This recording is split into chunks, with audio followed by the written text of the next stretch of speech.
Buenas noches a todos y a todas en una sesión más de Tona, en su sesión Lo que no sabes de. Hoy le toca a nuestro amigo Humberto Aguilar Coronado, que actualmente está contendiendo por una diputación federal en el estado de Puebla y que ha sido un actor importante en los gobiernos del PAN, no solamente en su estado natal, sino también a nivel federal. Les damos la bienvenida a todos, nos da mucho gusto. Estimado Humberto, es un placer verte, que te hayas recuperado del COVID, lo cual es muy satisfactorio. Eso quiere decir que te cuidaste, te protegiste y aquí estás con nosotros. Bienvenido, Humberto, y te damos no solamente la bienvenida, sino te recibimos con afecto. Querido Raúl, quiero saludarte, amigo de muchos años, de muchas batallas, saber que estás bien y que nos podamos reunir, aunque sea a la distancia, en este proyecto que tienes de conocimiento de personalidades públicas, de amigos. Yo me considero así y te agradezco mucho esta oportunidad de platicar sobre lo que tú decidas. Muy bien, pues tal cual es el protocolo, el formato de este programa. Lo primero que tenemos que preguntarte es sobre tu niñez, Humberto.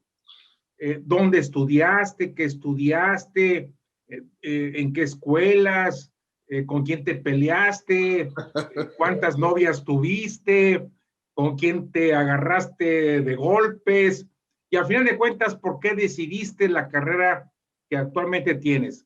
Adelante, Humberto. Gracias, Raúl. Pues yo, como tú, soy poblano, tengo 58 años, toda mi vida he vivido en Puebla, pasé mi niñez en la colonia Jardines de San Manuel, estudié en el Instituto Oriente, soy de formación jesuita y desde muy temprana edad descubrí mi vocación política y entonces entré a la Universidad Popular Autónoma del Estado de Puebla a estudiar desde la preparatoria, pues yo ya no estudié la preparatoria en el colegio porque hubo por ahí un pequeño malentendido con el entonces prefecto de la secundaria y bueno, me tuve que ir a estudiar a la preparatoria del UPAEP. Ahí descubro mi vocación política, me meto a estudiar ciencia política. Aquí, cuando le digo a mi padre que yo voy a estudiar ciencia política, me dice, por ningún motivo. En mi casa yo no quiero ningún político, porque los políticos son sinónimo de corrupción, son sinónimo de tranza, etc. Ah, desde entonces ya se hablaba de eso. Bueno, desde entonces. Y como me vio mi padre que era yo medio terco, me dijo, bueno, está bien, estudia, pero yo no te puedo pagar tu carrera. Y entonces me metí a trabajar y estudiaba y trabajaba para pagar mi carrera de licenciado en ciencia política, al tiempo que yo era el presidente de la sociedad de alumnos de la escuela, al tiempo que era el líder del grupo de animación en la universidad, al tiempo que era el presidente, por supuesto, del concurso que le llamábamos Miss Pelona. No sé allá en donde están ustedes, pero aquí, cuando entraban a la universidad, los nuevos les decían los pelones o las pelonas, ¿no? Entonces hacíamos un concurso de quién era el más popular, quién era la más guapa, etcétera, ¿no? También ahí estaba yo metido. Jugaba fútbol americano, jugaba fútbol soccer, es decir, fui un universitario que vivió su vida universitaria a plenitud. Yo no fui a estudiar nada más, yo fui a vivir la universidad, a vivir mi juventud, a vivir mi experiencia universitaria. Y bueno, éramos 10 en el colegio, en la escuela, de los cuales eran 6 mujeres y éramos 4 hombres, y nos graduamos los 10. De los 10, yo fui el único que no se sacó el mérito al estudio, que aquí se llama la Cruz Forjada en la universidad. Y no me la saqué no por burro, sino porque si yo sacaba 9.5, pues mis compañeros, había uno que sacaba 9.6, y si yo sacaba 9.7, había uno que sacaba 9.8. Entonces, jamás pude ser, digamos que, el mejor estudiante. Y así transcurre mi vida universitaria. La verdad es que no fui noviero porque tenía yo mucho trabajo en en la sociedad de alumnos. Bueno, déjame decirte, en 1982 yo fui el primero, como presidente de la sociedad de alumnos ya de la universidad, que invita a candidatos a la presidencia de la República a acompañarnos a un foro universitario en la universidad, 1982. Y a Con raíz López de eso, Portillo. Ah, no, sí, no. con Miguel de Cuando la Madrid. Miguel de la Madrid va de candidato y el PAN postula a un paisano tuyo, a Pablo Emilio Madero. Pablo Emilio Madero es el único de los candidatos presidenciales que iban ahí. Obviamente no se iba a presentar Miguel de la Madrid, no se iba a presentar Eberto Castillo, y se presentó Pablo Emilio Madero. Y desde ahí yo dije, voy a ser del PAN.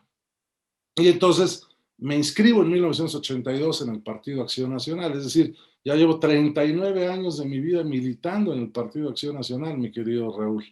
Y luego, pues eso ya lo platicaremos después, me encontré a Pablo Emilio Madero como mi compañero diputado. Fíjate nomás lo que son las cosas, lo que es la vida política.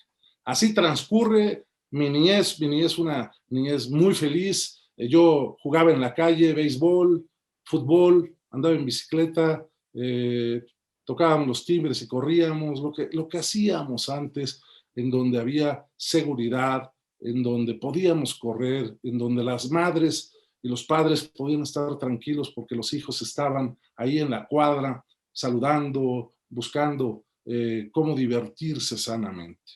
Desafortunadamente, años después esto ya no es posible y ahora pues todo está fraccionado, todo está cerrado, porque si no, la inseguridad nos alcanza, ¿no? Pues, ¿qué te puedo decir? Esa fue mi vida, mi niñez. Soy un hombre, o fui un niño muy feliz.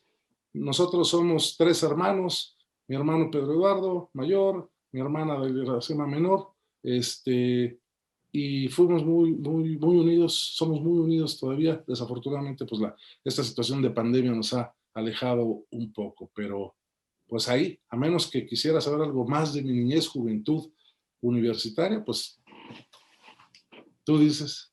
No, pues ya con eso es creo que más que suficiente, en donde creo que ocultaste información, no fuiste transparente, fue en la cantidad de novias, pero no importa.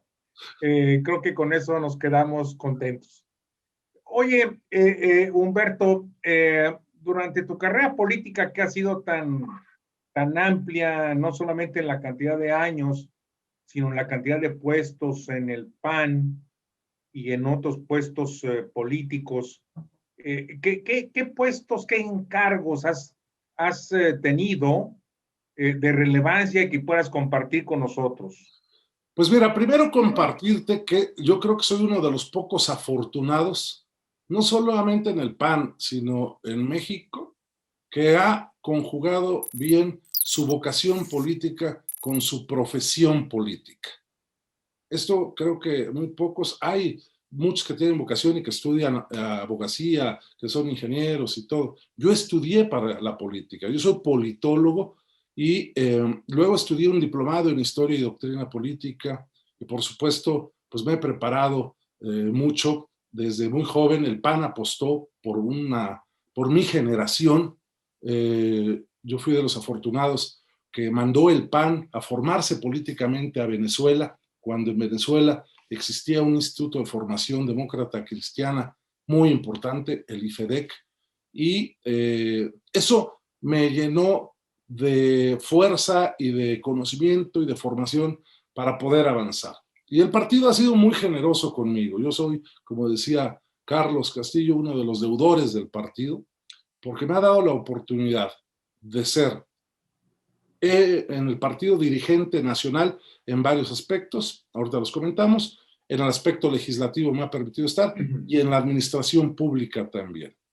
En el PAN he sido secretario de organización con don Luis H. Álvarez, tú lo recordarás muy bien, Claro. querido don Luis. Ahí fue donde te conocí.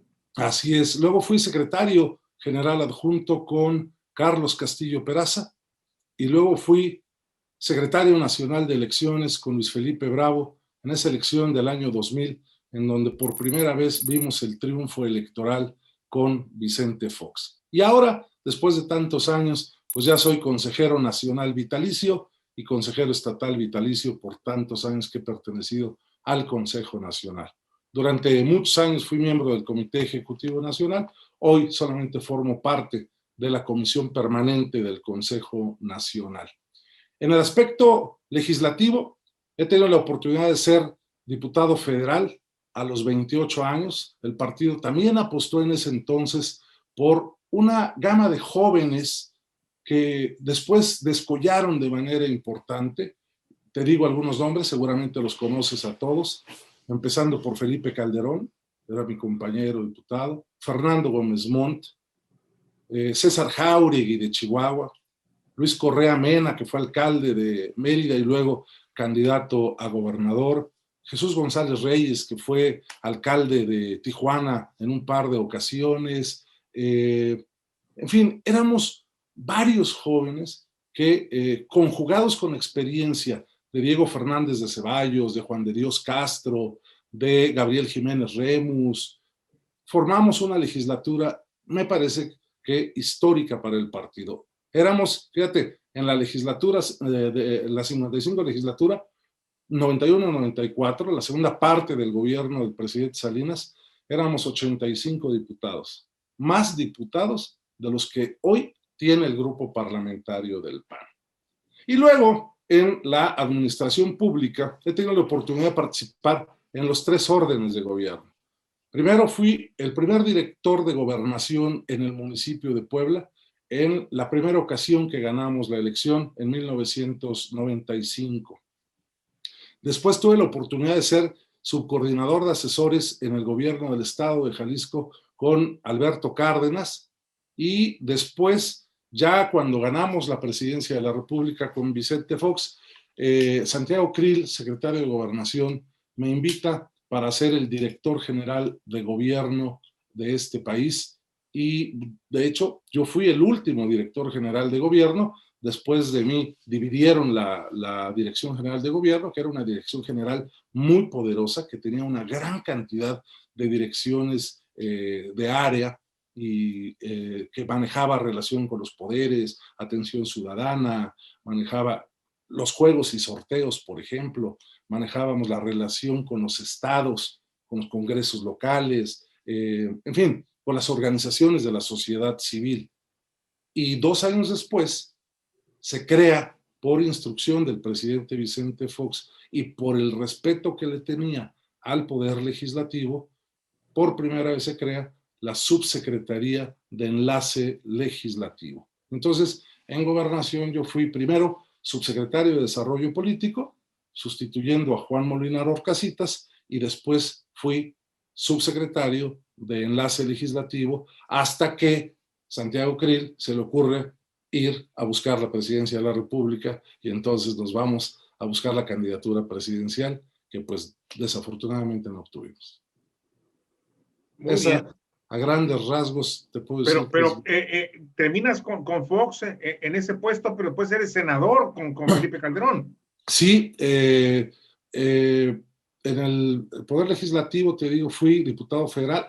Me faltó decirte, fui diputado local también aquí en el Congreso del Estado en 1999, 99, 2000, 98, 99, 2000. Pido licencia para irme precisamente a la Dirección General de Gobierno con el presidente Fox, y terminando el gobierno del presidente Vicente Fox, y al no obtener la candidatura Santiago Krill a la presidencia de la República, hay un grupo de militantes del PAN que me piden venir a jugar la candidatura al Senado de la República, y es la primera vez y la única vez que hemos ganado el Senado de la República de mayoría en el año 2006. Y soy senador de la República del 2006 al 2012, mi querido Raúl. Oye, Humberto, hay una pregunta obligada, carajo, ¿verdad?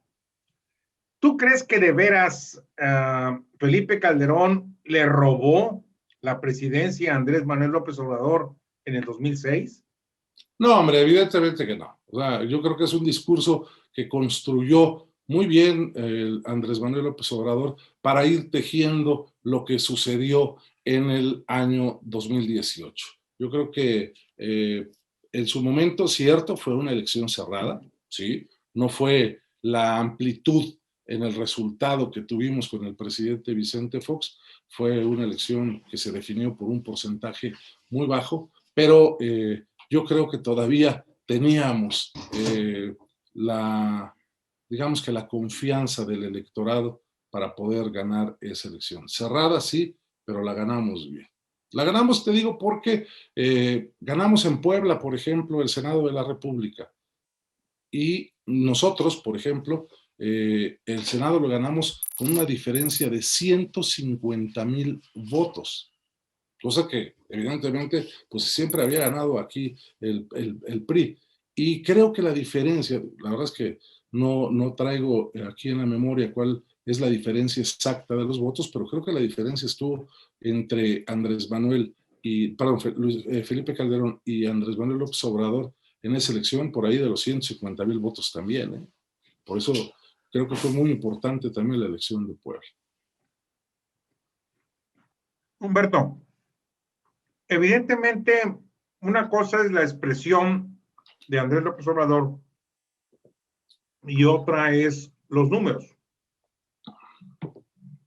Yo recuerdo que tuve una plática con gente de López Obrador en el 2007, 2008, no recuerdo.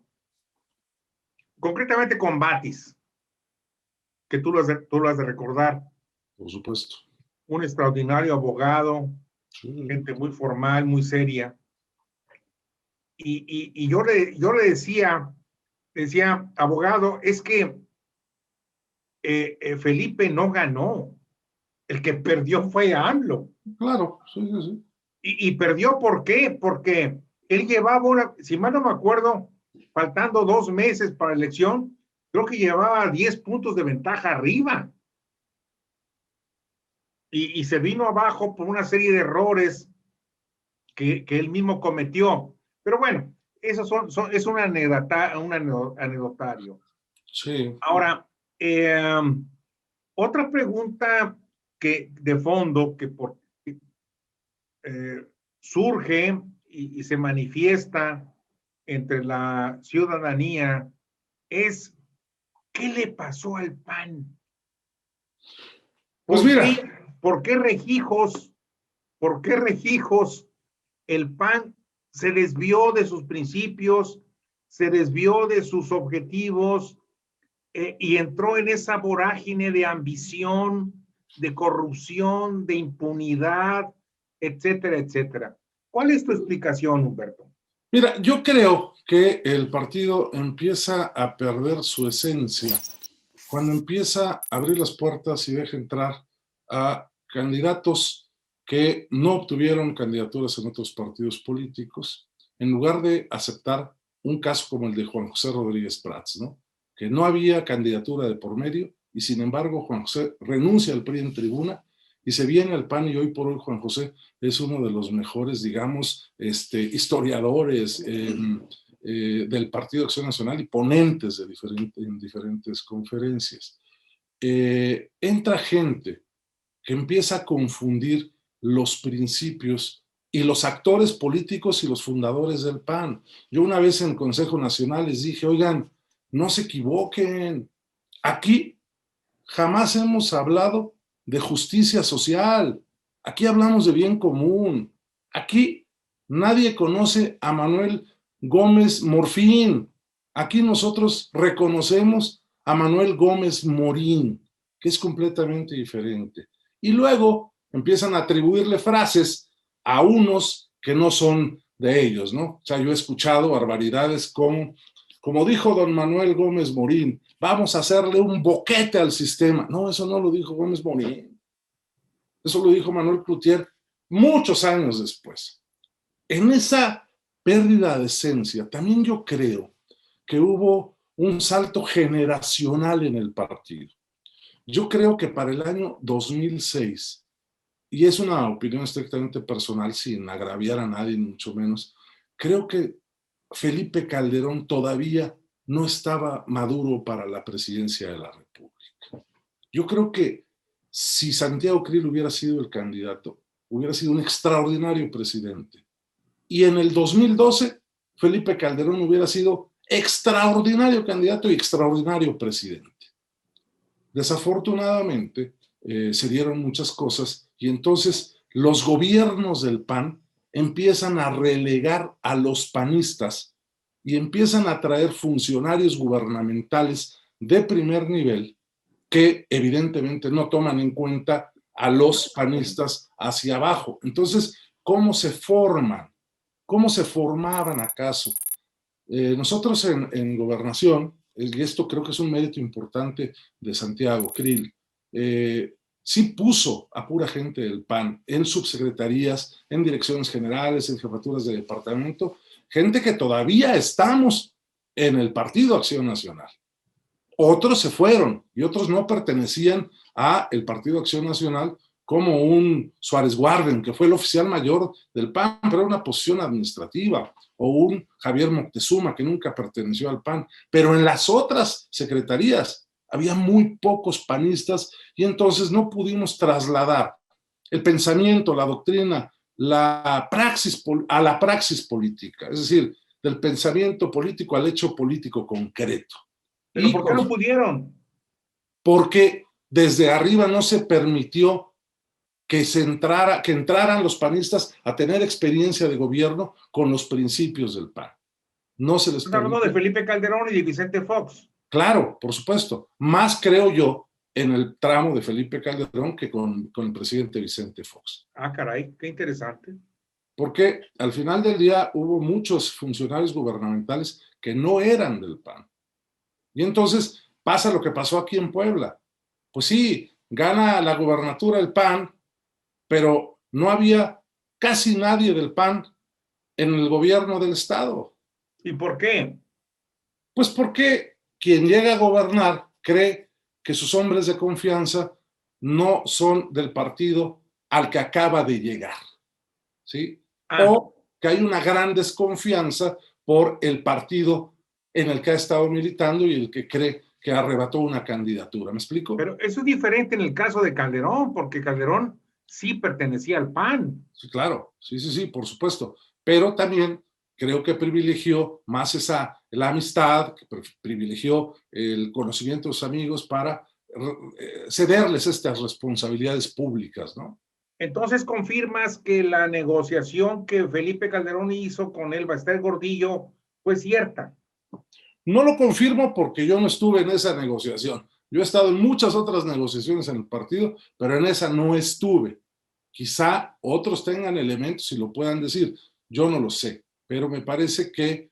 Pero el hecho de poner como subsecretario al yerno del Baster, pues creo que es un crédito que hay que darle valor, ¿o no crees? Sí, es correcto. Digo, por lo menos es un indicio, ¿no? Es una bandera roja que se levanta por ahí, ¿no? Muy bien, muy bien. Ahora, yo tengo una percepción y mucha gente me lo comprueba, me lo dice, lo apoya, que yo creo que las dos administraciones presidenciales del PAN dejaron pasar la oportunidad de cambiar este país. ¿Tú crees que es cierto? Sí, por supuesto que sí. Sí. Mira, el PAN llega con Vicente Fox con un bono democrático, quizá tan importante como con el que llegó Andrés Manuel López Obrador ahora en el 18. ¿Eh? Y Vicente Fox, siendo un gran hombre, yo sí creo que fue un buen presidente, no se pudieron vencer ciertas inercias que se debieron haber roto desde el principio. Te pongo un ejemplo. Yo estando en Gobernación, estaba en una reunión, y no es una infidencia porque esto es público, y dijo el presidente: he hablado con los gobernadores de los estados, prácticamente todos eran del PRI, nosotros teníamos muy pocos gobernadores en el 2000, hay que recordarlo, y he acordado con ellos que todos los delegados federales van a ser consensados con ellos. No, bueno, ¿qué significaba esto? Pues que los delegados federales no iban a ser removidos de su posición y eran en su momento los operadores políticos del pasado. Esa sola decisión política, que yo te la puedo confirmar, vino a afectar en los estados la posibilidad de que panistas pudieran tener posibilidades de una responsabilidad gubernamental. Años después, casi al final del sexenio, fue donde se empezaron a dar los cambios, ¿sí? Pero entonces, ya cuando viene el gobierno del presidente Calderón, ya no eran solo buscar a panistas, sino eran buscar a los del equipo del presidente.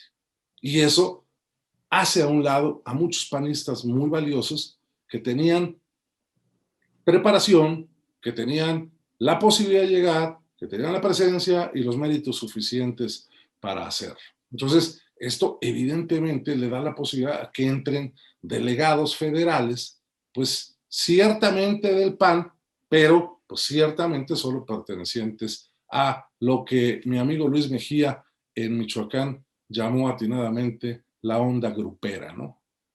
Tú a qué grupo perteneces, el otro a qué grupo pertenece. Por eso yo siempre he pensado que no debemos formar grupos. Los que tenemos liderazgo en nuestras localidades, lo que debemos de buscar son equipos de trabajo, equipos que sumen. En un equipo de fútbol, todos suman para llegar a un resultado, ¿no? El portero tapa para que no metan goles, el defensa ayuda al portero para que no pasen, el medio ayuda a construir jugadas, el delantero avanza y mete los goles.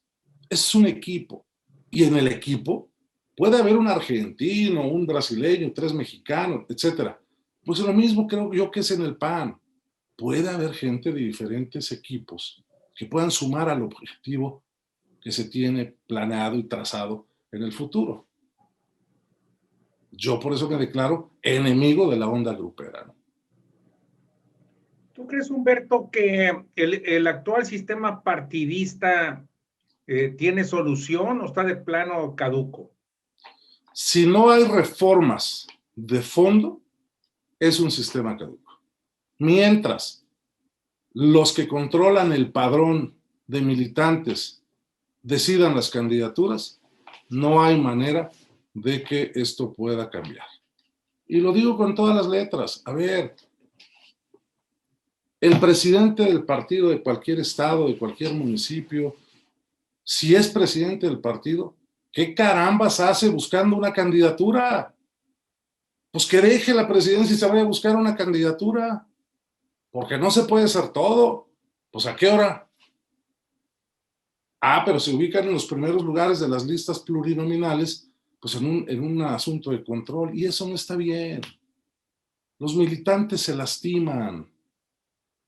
Tenemos que volver, creo yo, al esquema de que quien elija al presidente del partido sea el Consejo Nacional. Regresar al debate político, al conocimiento del aspirante al puesto de presidente del partido, y no que sea la multitud de panistas que nunca se paran en un trabajo político, en una elección, pero sí los llevan a votar por un candidato para que sea el presidente del partido. Y esto es culpa de Javier Corral, porque en un evento, en una asamblea nacional, se subió a la tribuna a pedir que los militantes tuvieran mayor participación en un evento populista total.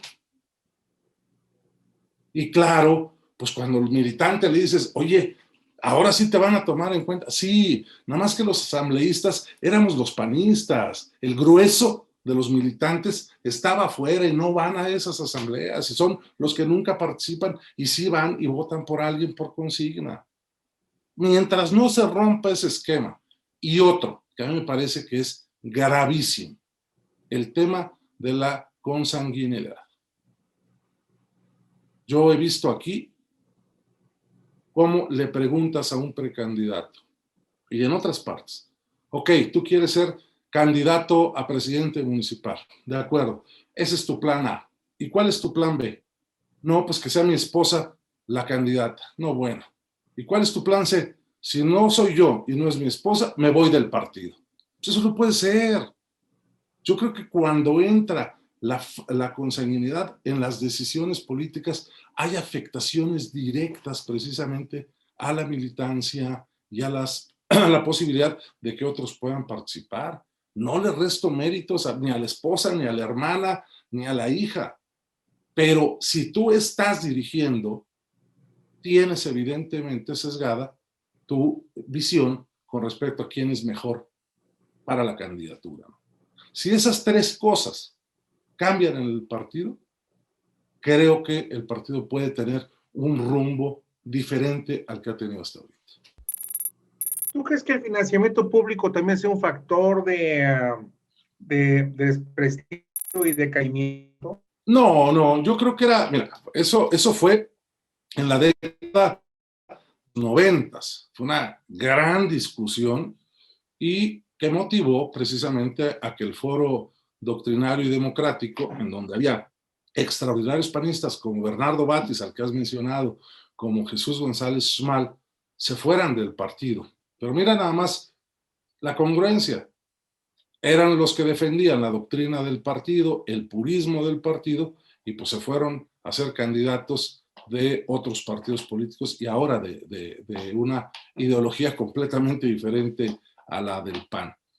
Los tiempos cambian, era momento de dar ese paso y se ha quedado claro que es importante porque los partidos políticos tenían que desarrollarse. Yo no sé si las fórmulas para la obtención del financiamiento público sean las correctas. A lo mejor habría que estudiar un poquito más este tema, pero creo que en la circunstancia en la que vivimos, en el México que vivimos en los 90s, la verdad es que estaba muy bien aceptar el financiamiento. Yo, en el Consejo Nacional, voté por aceptar el financiamiento público. Dos preguntas más de mi parte antes de abrir el foro a la audiencia para que haga preguntas y los invito a que se vayan preparando y afilen el machete y el cuchillo. La primera pregunta, ¿tú qué opinas? ¿Deben de existir todavía los plurinominales o es posible eliminarlos en los próximos años? No, yo creo que sí deben existir los plurinominales, mi querido Raúl. Y te voy a dar dos argumentos. Primero, yo creo que deben ser los que hacen diferencia en el grupo parlamentario, porque son los diputados de partido y son los que deben de darle identidad al grupo parlamentario, ¿sí? Pero cuando el partido manda en sus listas plurinominales a la esposa del dirigente, al cuate del presidente del partido, Es el caso de Nuevo León. Ahí no conozco la historia de Nuevo León, pero te lo puedo afirmar. Bueno, pues claro que no le dan identidad al partido porque muchos, bueno, ese es un caso, los familiares y tal, pero otros son los que conviene de un grupo político distinto al PAN, pero que vienen a supuestamente sumar. Hay casos en los que los diputados plurinominales, por ejemplo, han renunciado al grupo parlamentario y por supuesto han desconocido al PAN. Pues ahí está el caso de todos los senadores en la época ulterior a Calderón y a mi legislatura. Todos se fueron del PAN. Cordero, Lavalle, bueno, muchos de ellos. Otros son gobernadores, Paco García Cabeza de Vaca, Pancho Domínguez en Querétaro y todo. Pero el espíritu de los plurinominales en la legislación es precisamente para darle al partido representatividad y congruencia en su representación. Esto se perdió en un momento determinado se perdió. Pero yo te puedo decir que en mi legislatura, los que fuimos plurinominales en el 91 al 94, todos seguimos en el partido. Todos. Después, habría que hacer un estudio. Fíjate, voy a pedirle a uno de mis investigadores que se meta a estudiar este tema porque creo que vale la pena. Ahí estoy viendo a mi Yo querido. creo que sí, Humberto, porque realmente se ha distorsionado totalmente lo que es el objetivo de los plurinominales y se ha convertido en el negocio particular de los dirigentes, no solo en el PAN, en todos los partidos políticos, ¿verdad? A mí no me Entonces creo que consta, habría pero que hacer un estudio para poner filtros y acabar con con este abuso de sí, poder dentro de los partidos. a mí no me consta, pero hay historias de terror al interior del PAN en donde se dice que las ventas de candidaturas han sido un éxito para algunos, ¿eh? No me consta, pero de ser cierto, pues es otro elemento que evidentemente tenemos que acabar. Las plurinominales deben de ser por mérito partidista y por entrega y conocimiento y experiencia. Mira, un caso en Coahuila. Seguramente conoces tú a Juan Antonio García Villa. Claro. Un extraordinario parlamentario, un abogado de lujo. Bueno, pues ahora lo mandaron creo que al lugar 40. ¿Cómo? Es Yo, un insulto. pues sí, de verdad. O sea, ahora que se requiere que en la siguiente legislatura haya experiencia, haya congruencia, haya forma, haya cohesión en el grupo parlamentario por el bien de este país y por el bien del partido, pues hay muchos que se quedaron afuera, ¿sí? Yo mismo estoy luchando por llegar a la Cámara de mayoría, en un distrito difícil, complicado, pero pues estoy tratando de hacer mi mejor esfuerzo para llegar. Bueno, precisamente esa es la última pregunta que te voy a hacer y después abrir la sesión de preguntas y respuestas a los amigos de la audiencia. ¿Tú crees que la coalición Va por México tiene posibilidades reales de ganar la mayoría en la Cámara de Diputados o es un sueño ahí utópico, camaleónico, marihuano? ¿Tú cómo la ves? No, yo creo que sí hay posibilidad. Mira, yo soy un aliancista por naturaleza y soy el que busca en política que el acuerdo, el respeto a la palabra dada, la negociación nos lleve precisamente a buen término. Por eso yo fui el que coordinó los esfuerzos en el 2000 para crear la alianza con el Partido Verde Ecologista y el objetivo central era la alternancia en este país. Lo logramos y ahora, 21 años después, el objetivo es diferente y se buscó hacer una alianza no para la alternancia, sino para darle a este país la posibilidad de tener un Congreso, una Cámara de Diputados con una mayoría distinta que fuera un contrapeso institucional al Poder Ejecutivo. Y con ese objetivo, los partidos políticos hicieron un gran esfuerzo para buscar cómo sí, en su momento cuando se formó esta alianza, los resultados de los estudios demoscópicos nos enseñaban que solos era muy complicado que pudiésemos tener una representación importante cada partido político, pero que juntos era muy probable que pudiésemos sumar en el esfuerzo y por supuesto en el resultado. Faltan 56 días para las elecciones. Acabamos de empezar, tenemos 4 días de campaña. Yo creo que hoy por hoy se está viendo la posibilidad de tener una nueva mayoría en la Cámara de Diputados. Yo te recuerdo que en el 2000, ¿cuál era el pensamiento que se tenía? Y lo que luchábamos nosotros en este sentido. Primero se decía, ¿para qué votar si siempre gana el PRI? Con nuestro trabajo, el de Fox, el de la sociedad civil, dijo, bueno, pues hay que votar porque puede perder el PRI. Y avanzaba la campaña, no, hay que votar porque puede ganar el PAN. Hacia la recta final de la campaña, hay que votar porque va a ganar el PAN. Y el día de la elección, el 2 de julio, la gente sabía que tenía que votar porque ya había ganado el PAN. Creo que ese es el reto que tenemos ahora en el 2021. Porque si la gente sigue pensando, los ciudadanos siguen pensando, ¿para qué votar si va a ganar Morena? Vamos a regresar más de 20 años en la historia política de nuestro país. Y eso, habemos algunos que vamos a hacer lo posible porque no suceda, mi querido Raúl. Dos comentarios adicionales, mi querido Humberto. Punto número uno, ustedes formaron la coalición no por voluntad propia. Fuimos los ciudadanos quienes trabajamos con ustedes, colaboramos con ustedes para construir esta coalición. No fue una voluntad que surgiera de la iniciativa de ustedes.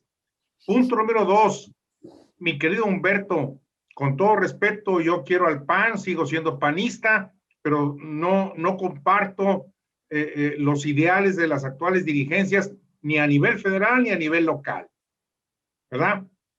Ustedes no van a lograr sacar a la ciudadanía a votar. Ustedes no van a vencer al abstencionismo. Quien lo va a vencer va a ser la ciudadanía. Completamente de acuerdo. Y mira, déjame decirte algo. Yo conozco muy bien el esfuerzo que hicieron grupos importantes como Alternativas, como Sí por México y muchos otros más que han estado trabajando para que los partidos políticos construyeran esta alianza. Y sin embargo, por ejemplo, el PAN no dio los espacios que creo yo debió haber abierto a la sociedad en los diferentes puntos. En mi caso, yo abrí esa posibilidad y busqué a alguien de la sociedad civil que viniera propuesto por Sí por México y encontré en un joven talento poblano muy cercano a Claudio X González y lo invité a ser mi suplente y generosamente me aceptó. Entonces, yo sí creo en eso, Raúl, en que la sociedad tiene que participar. Y yo se los he dicho cada vez que participo. Yo voy a dar todo lo que esté de mí para ganar el distrito. Pero yo solo no puedo. Si no me cuidan las casillas, si no sale la sociedad a votar, ¿qué es lo que van a decir? Mira, perdió el Tigre. No, no perdió el Tigre. Va a perder México. Y es lo que tenemos que luchar para que no suceda. Si yo llego a la Cámara o no llego a la Cámara, Raúl, eso es lo de menos. El problema es que si no gana la coalición Vamos por México y no logramos una nueva mayoría en la Cámara de Diputados, quien va a perder es México. De acuerdo, totalmente de acuerdo. Y yo espero que el 7 de junio podamos estar celebrando la mayoría en la Cámara de Diputados Federal con el objeto de tener un contrapeso contra la economía, hegemonía, partido gobierno Morena, que nos puede llevar a una dictadura muy peligrosa en nuestro país. Vamos a abrir la sesión de preguntas y respuestas. Así que, por favor, levanten la mano. Aquí estoy esperando que me digan quién quiere hablar y con mucho gusto le cedemos la palabra. Humberto está dispuesto. Aquí está María A. María, ¿te puedes identificar, por favor, y abrir tu pantalla y tu micrófono?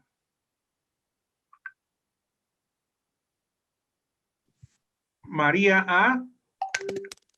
María, te escuchamos. Hola, buenas noches. Perdón, no podía prender el micrófono. Perdón. Bueno, mi pregunta para el candidato es, quisiera saber qué opina de todas aquellas personas que hasta el momento han criticado tanto la Alianza Va por México, en el sentido que dicen que PAN y PRI siempre han sido completamente adversarios y a lo mejor desde mi punto de vista no logran entender qué es lo que necesitamos en este momento para hacer una oposición por completo. Ese es solo mi punto de vista. Quisiera saber su opinión. Sí, gracias, María. Mira, quienes nos han criticado ahora nos criticaron en el pasado, desde hace muchos años.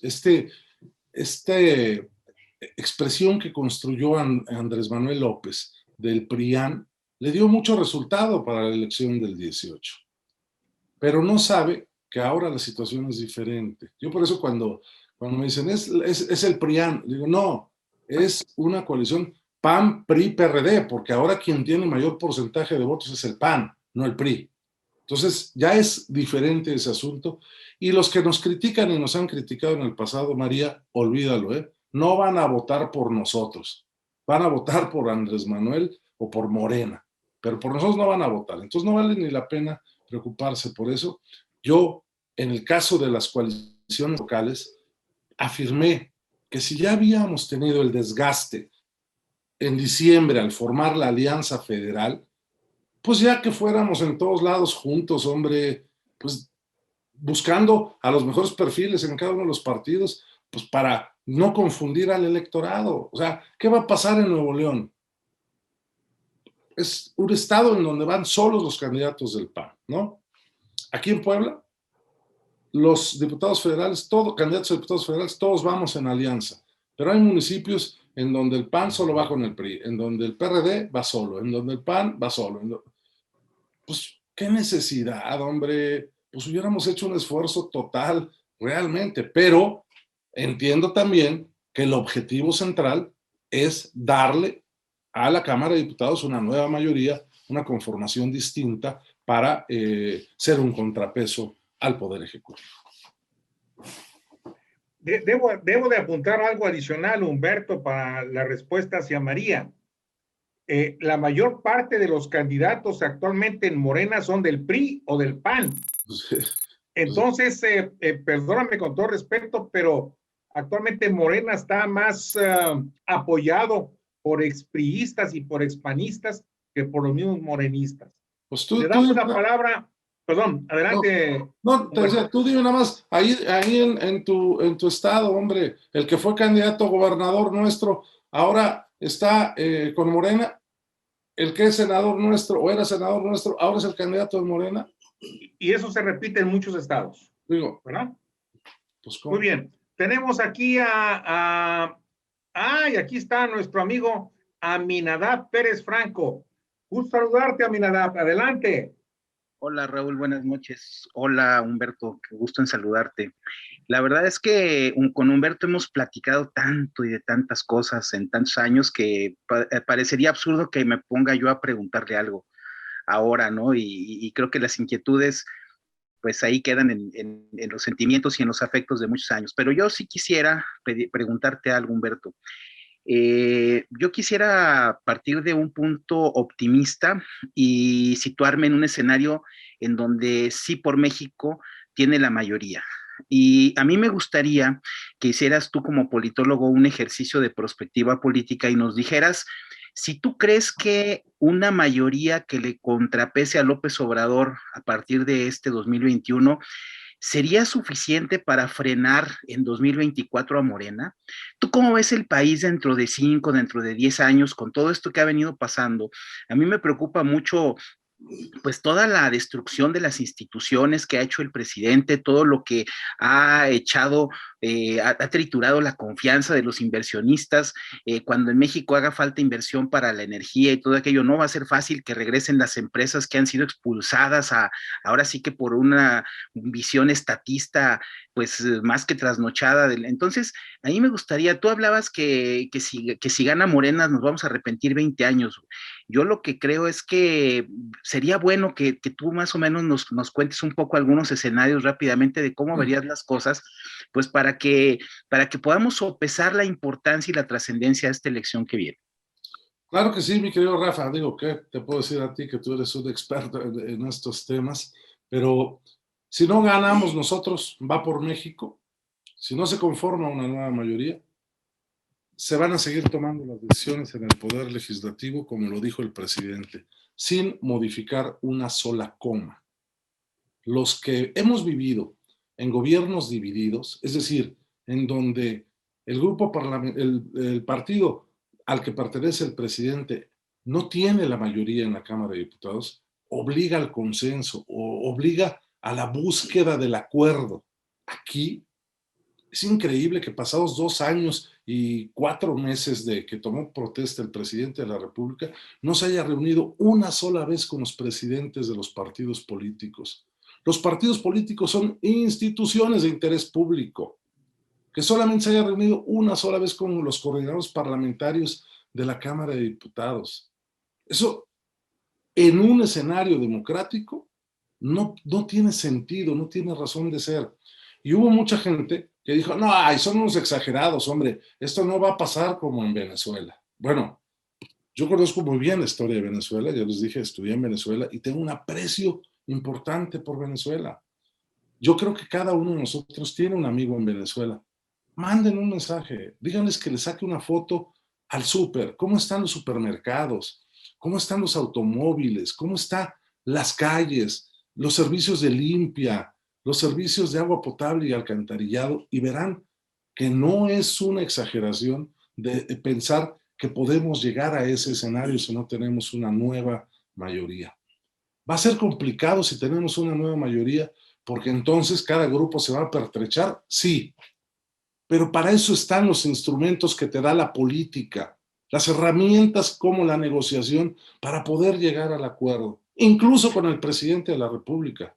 A mí cuando me han preguntado, oiga, ¿es que usted es anti López Obrador? No, la verdad es que a mí me da igual si se llama López o se apellida Pérez. El problema es que está deteriorando las instituciones de este país que tantos años nos costó construir a diferentes actores políticos.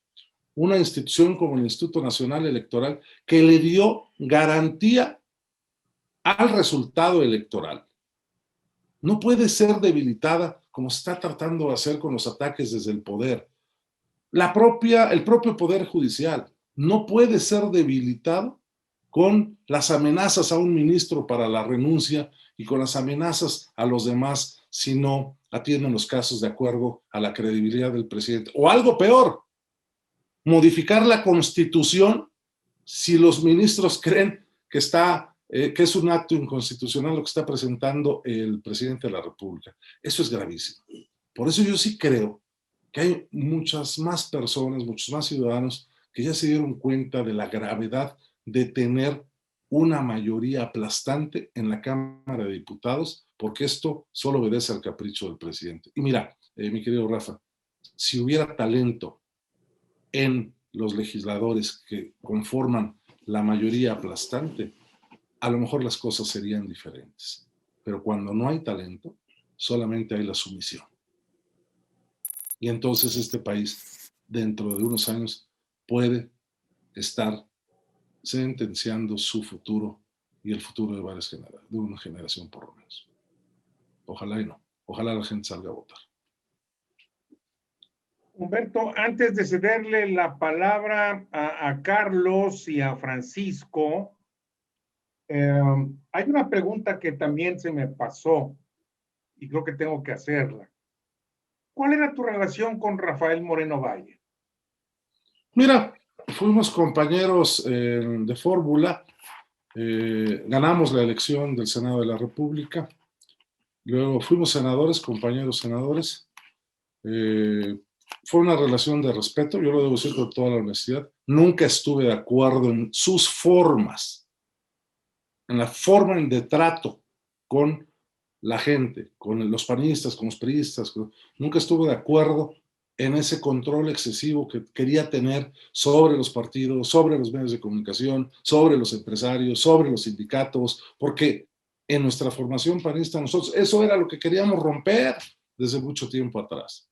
Quitar precisamente el poder y las facultades metaconstitucionales al presidente de la República y a los gobernadores.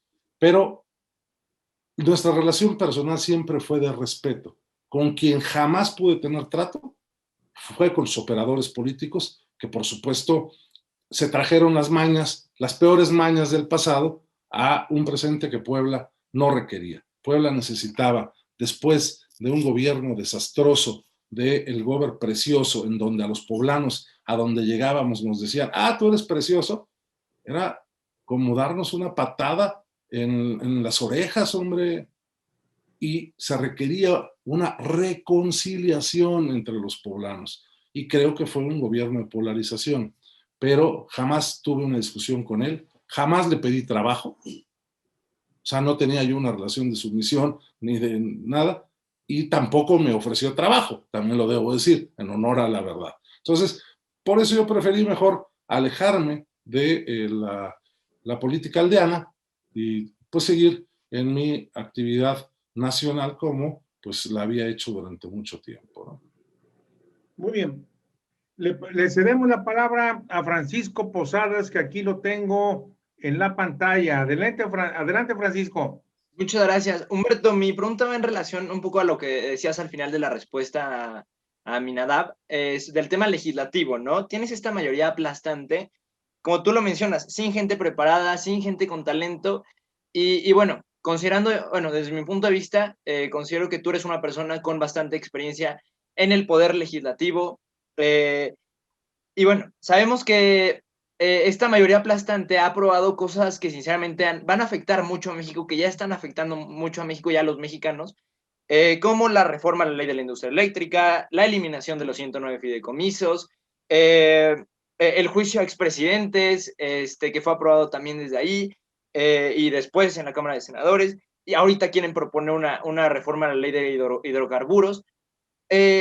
De todas las decisiones, o de las muchas malas decisiones que ha tomado esta mayoría aplastante de Morena y sus partidos satélites, ¿cuál crees tú que es la peor y la que más podría afectar a México en el corto plazo y en el largo plazo, ¿no? De las muchas malas decisiones que han tomado y que han votado estas personas sin talento y sin preparación. Híjole, Paco, ¿en qué área quieres que te diga? A mí una decisión muy grave es, por ejemplo, recortar el presupuesto al sector salud, recortar el presupuesto para la compra de medicinas para los niños con cáncer. Eso es un pecado de lesa patria, ¿eh? Eso no se puede permitir. Aferrarse a que en la integración del presupuesto las mayores partidas presupuestales sean para los 3 proyectos del presidente, me parece un despropósito. Porque en uno estás destruyendo pues toda la fauna y la flora de esa región. En otro estás yendo para atrás de acuerdo a lo que va el mundo avanzando en materia de energías. Y en el otro cancelas un proyecto que ya estaba totalmente avanzado y que la cancelación cuesta muchísimo más que haberlo terminado, solo por un capricho de tener un aeropuerto para él. A ver, si había tanta corrupción, ¿por qué no han metido a la cárcel a alguien? Pues le está pasando a López Obrador lo que le pasó al presidente Fox y al presidente Calderón. Pues no metieron a nadie a la cárcel. Pues por eso la gente nos decía, pues no que eran muy corruptos los anteriores, pues ¿dónde están los que deberían estar en la cárcel, no? Eso le va a pesar mucho a López Obrador. ¿Por qué? ¿Cuál eliminación de la corrupción si no ha metido a nadie a la cárcel? ¿Rosario Robles? No, hombre, Rosario Robles es un chivo expiatorio ahí, hombre, porque ni las formas cuidaron para hacerlo, ¿sí? ¿Qué otro? Transparencia. ¿Mandé? Lozoya, pues está en su casa, pues hacía todo dar, ¿no? Pues ya se robó todo y ahora está en su casa ahí. García Luna. Sí, digo, no hay manera que les pueda decir que todo está bien, pero las decisiones que se han tomado en la Cámara de Diputados, esta de echar abajo la ley energética, pues no es un pecado de lesa patria, pero pues sí es retrasar a nuestro país años. De por sí ya veníamos atrasados. Esta ley debió haberse aprobado en el gobierno del presidente Fox y se aprueba hasta el gobierno del presidente Peña y luego le echa para atrás el presidente López Obrador. No, bueno, pues así no se puede, definitivamente.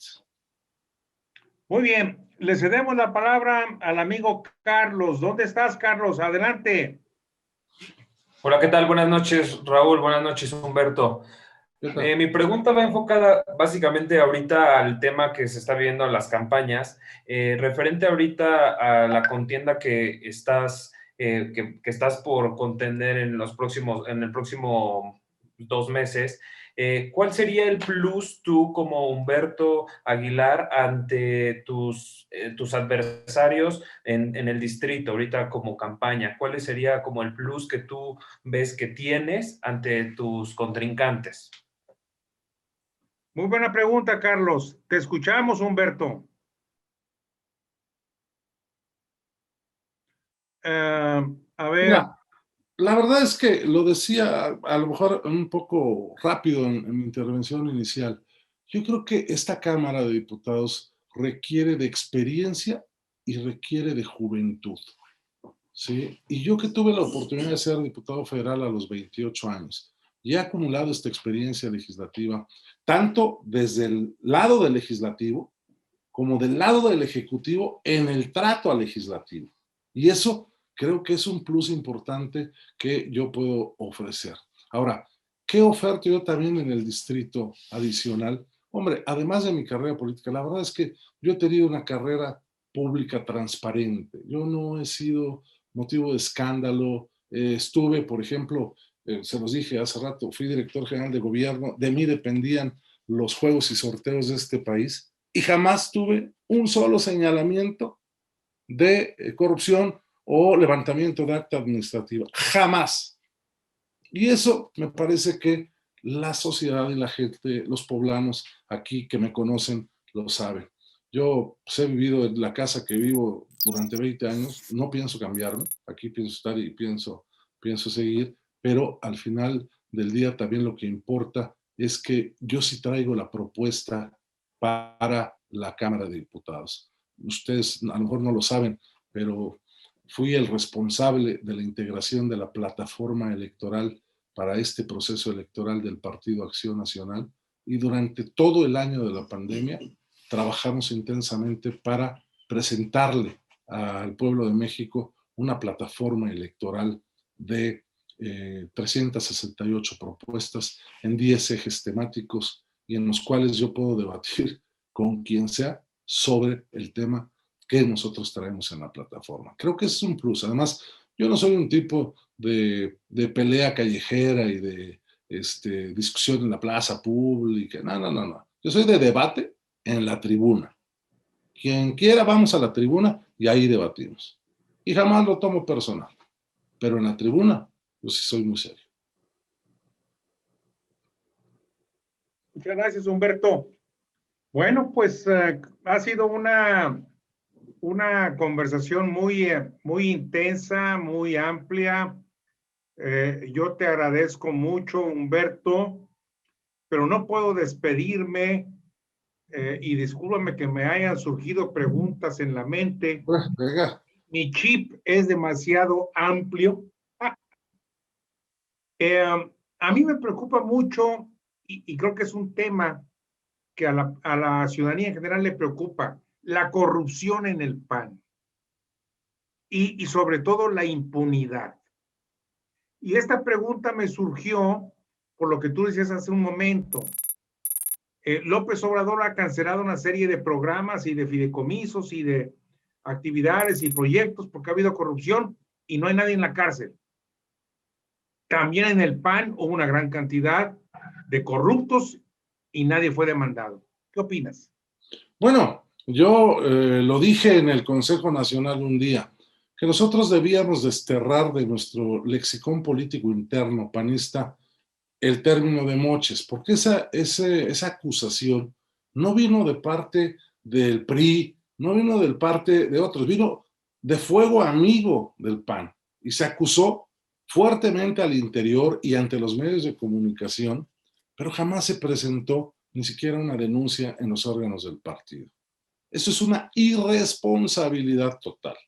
Otro ejemplo, a ver, ¿a poco Javier Corral no sabía de lo que está acusando a la candidata al gobierno del estado, Maru Campos, que tenían todas esas cosas que dice tener y que está valorando la fiscalía, etcétera, antes de que fuera candidata a Maru Gómez? ¿Por qué no lo hizo antes? ¿Por qué le permitió ir a la reelección hace algunos años? ¿Y por qué avanzado el tema en donde hay una gran posibilidad de ganar, Javier Corral sale a enfrentar a la candidata del PAN, acusándola de corrupta? ¿Quién tiene la razón? Porque el problema es que en el PAN se acostumbró a actuar con ligereza, mi querido Raúl, y acusar sin tener pruebas de nada y hacer eco de lo que decían algunos medios de comunicación con respecto a este tema. Pues no, cuando el tema de los moches, pues no, el presidente del partido era Gustavo Madero. Pues bueno, entonces ahora Gustavo Madero pues es el candidato de Javier Corral, ¿o qué? El problema es actuar con ligereza. Yo le he dicho siempre, a ver, pues si acusas, hombre, pues ten las pruebas suficientes. O te cuento una anécdota que me sucedió a mí hace unos 15 días, ¿no? a mí me echaron la culpa de que yo puse un candidato, ¿no? Y acusaron a la presidenta del partido de que recibió 3 millones de pesos, ¿no? Entonces, una de las precandidatas, enojadísima conmigo, se sienta conmigo y me dice, es que todo mundo dice que tú fuiste testigo de que le dieron 3 millones de pesos a la presidenta del partido. Le dije, ¿todo el mundo? Le dije, yo acabo de estar con unos amigos que vienen de Alemania y nada saben de este asunto, ¿eh? Acabo de estar con unos amigos de Monterrey y nada saben de este asunto. Es más, le dije, acabo de estar con militantes del PAN de este municipio y nada saben del asunto. ¿Cuál todo el mundo? Por eso yo soy enemigo de esas expresiones de todos, siempre, nunca, jamás. Me explico, porque se llega a tal extremo que haces de lado la lógica en la actuación política. Y al final del día se acaba lastimando uno con otro. Y le decía yo a esta precandidata, dame el nombre de una sola persona de ese todo el mundo para irlo a enfrentar y decirle, a ver, ¿por qué no me vienes a decir a mí? Me dice, no, no te lo puedo decir, porque es todo el mundo. Oh, bueno, pues así no se puede. No se puede. Quien acusa está obligado a probar. Claro. Podemos tener nosotros nuestras sospechas de que se vendieron candidaturas, por eso yo fui muy cuidadoso en la expresión que dije. Hay una leyenda urbana que dice que hay casos en donde se vendieron candidaturas. A mí no me consta. A mí jamás, nunca nadie me ha pedido nada por una candidatura. Y si me la pidieran, los mando directito al rancho del presidente. Yo creo que ahí el problema, Humberto, nomás para terminar este tema, es que tampoco hubo voluntad política por parte de los dirigentes del PAN y sus organismos correspondientes. Pues sí, al final del día las instancias del partido no actuaron. Hubo una comisión que se integró, que presidía Luis Felipe Bravo y que pues nunca actuó ni emitió recomendaciones ni nada. Y en ese sentido creo que los órganos del partido tienen una gran responsabilidad si no actúan, ¿eh? El pecado de omisión también es pecado. También es pecado. Le cedemos la palabra a un poblano amigo tuyo y pariente mío, Gabriel Guerrero. Bienvenido, Gabriel. Mi querido Gabo, adelante. Hola, buenas noches. Muchas gracias. Aquí muy contento por estar presente en esta entrevista. Y primero felicitarte, Humberto, por esa decisión de ir por la candidatura de mayoría relativa, porque sabemos que tu trayectoria, o por lo menos aquí en Puebla se había manejado de que siempre habías obtenido los cargos de elección popular de una manera de plurinominal, ¿no? Entonces, creo que es un gran valor el paso que has dado. Y bueno, por eso, en primera instancia es la felicitación. Y quería preguntarte, de acuerdo a una de las últimas encuestas que ha hecho nuestro amigo Rodolfo Rivera Pacheco, de BEAP, menciona que Morena está arriba 3-1 ahí en el distrito, ¿no? En una encuesta que se hizo en febrero pasado. En esa tesitura a mí me gustaría preguntarte cuál es el discurso que estás construyendo o cuál es la oferta política que vas a proponer a los poblanos para ganar ese distrito, ¿no? Sabiendo que hay un rechazo absoluto a la marca PAN, PRI, PRD, ¿no? Eso es lo que me gustaría que nos explicaras. Saludos. Gracias, Gabriel. Mira, este asunto, es que es esa leyenda urbana, ¿no? Siempre ha sido pluri. Oigan, no la muelen. Yo gané el Senado de la República de mayoría. Ganar una elección en un estado como el nuestro, en las circunstancias del 2006, no era sencillo. Yo fui senador de mayoría, recorrí el estado en la interna y gané mi puesto en la interna y luego en la constitucional. Entonces, pero claro, pues le hacen caso a lo que dicen algunos columnistas, ¿no? Yo por eso no leo columnas, ¿para qué? Y luego otro, que dicen, otra vez el tigre candidato, otra vez, la última vez que fui candidato fue en el 2006. Han pasado 15 años desde eso. ¿Cómo que otra vez? Desde entonces ha habido una serie de procesos electorales en los que yo no participé. Entonces ahora que a mí me pidieron participar, tuve que hacer una reflexión muy intensa, interior, familiar, política, profesional, de verdad, Gabriel, ¿eh? Todo el mundo cree que, ya eres candidato, no, pues está padre. No, no está padre, ¿eh? Sacrificas dinero, sacrificas familia, sacrificas a tus amigos, dejas de tomar tequila y whisky. Oye, pues está cabrón esto. Y luego todavía te tienes que enfrentar a estudios demoscópicos que te dicen que vas 3-1, ¿no? No, mira, yo las encuestas, y yo aprecio mucho a mi querido amigo Rodolfo, pero yo siempre le he dicho que las encuestas son un reflejo de lo que la gente te quiere decir en el momento. A ver, ahorita la gente está encerrada, no contesta nada, le tiene miedo a todo. Te lo digo porque he estado repartiendo volantes y la gente recibe el volante con un recelo enorme, enorme, porque cree que se va a contagiar por el volante, ¿sí? No por el volante, por el volante que le estamos entregando. Y entonces el discurso que tenemos que dar nosotros es, hey, participen, voten, y que la sociedad civil haga lo suyo. Lo decía yo hace un rato. O sea, el resultado, si yo pierdo la elección, claro, me van a decir los medios de comunicación, ahí está el perdedor, y perdió, y que no sé qué, y que no sé cuánto, y que nunca ha ganado una mayoría. No saben ni la historia, no tienen ni idea, y el problema es que no pierdo yo. Pues yo me voy a mi casa y me sigo trabajando y ya, yo no tengo ningún problema. El problema es que pierde México. No porque llegue yo, no, sino porque no va a llegar una mayoría. Yo quisiera de verdad que mis compañeros, por ejemplo, en la zona conurbada, todos ganaran la elección. La verdad es que todos son muy valiosos. No conozco a los demás candidatos de la Sierra o de la Mixteca y todo, pero los que presentamos en la zona conurbada, la verdad es que todos son muy valiosos y muy valiosas ellas también, ¿no? El regreso a Anatere, que tú conoces, Raúl. Pues Anatere es una mujer muy valiosa también, ¿no? En fin, yo creo que el discurso es participa, no le das caso a los estudios de Moscú, porque además, a ver, mi querido Gabriel, ¿de verdad creen que todo mundo le entiende a los estudios demoscópicos? ¿La verdad creen que todo mundo vota de acuerdo a lo que dicen los estudios demoscópicos? No, hombre, claro que no. Un resultado es un tema muy multifactorial que puede incluir elementos como la coyuntura, elementos como la voluntad de Dios en un momento determinado, elementos como ¿qué pasa si estalla el volcán, por ejemplo, un mes antes? No, digo, no lo quiero, sería precioso verlo, ¿no? Aquí, desde casa ustedes se ve a todo dar.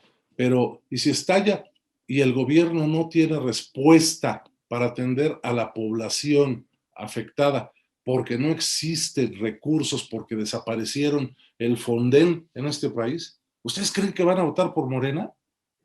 Acuérdense de lo que pasó en el 85, el temblor, ese famosísimo que destruyó una buena parte de la Ciudad de México, tuvo una afectación muy seria para el resultado electoral del 88.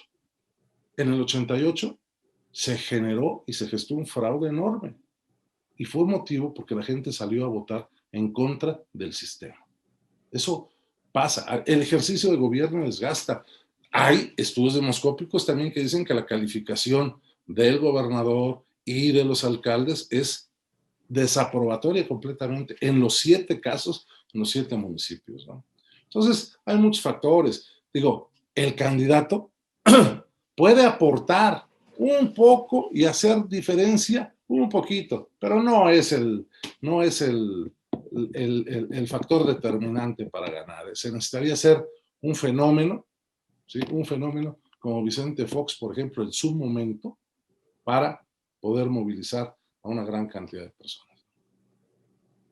Gracias, Humberto. Gracias a todos por su participación. Yo creo que esta responsabilidad de la elección del 2006, perdón, del 6 de junio en el 21, año presente, no solamente es de los candidatos ni de los partidos políticos, porque además, y lo insisto y lo señalo, ellos están desprestigiados.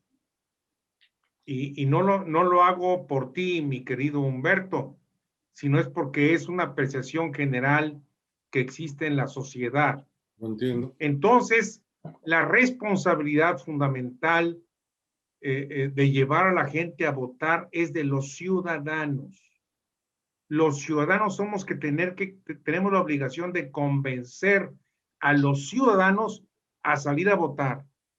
De otra forma, no quiero vernos el 7 de junio en un panorama muy, muy, muy triste.